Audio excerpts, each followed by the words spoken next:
Kung ano yung itsura ng plato natin, yan ang magiging kakalagayan ng kalusugan natin. So marami ako natutunan doon. Bukod doon, yung mga seasoning, totoo yan, mga patis, toyo, betchin, magic sarap, at kung ano-ano pa. If hindi natin maiiwasan, take it in moderation. Huwag sana nating araw-arawin yan. 'Di ba? Okay, mahirap talaga mag-create ng isang disiplina lalo na you are living in a civilized world na hindi naman po pwede na hindi tayo kakain sa labas. Kaya naman po napaka-importante nung mga supplementation, no? Kaya kailangan natin kahit papaano may pang-iwas, may panglaban yung katawan natin, kaya i-supplement natin, no? Pero lingid ho sa kaalaman ng marami na ang pera ho ay resulta ho ng kung paano po tayo nag-iisip. Okay?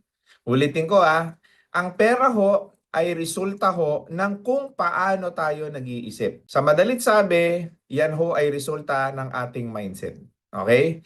Unang-unang dapat mong maunawaan sa buhay, yung buhay na pinapangarap mo, yung kalayaan sa utang, kalayaan sa stress and pressure pagdating sa pera, lahat yan ay ibinigay na sa'yo.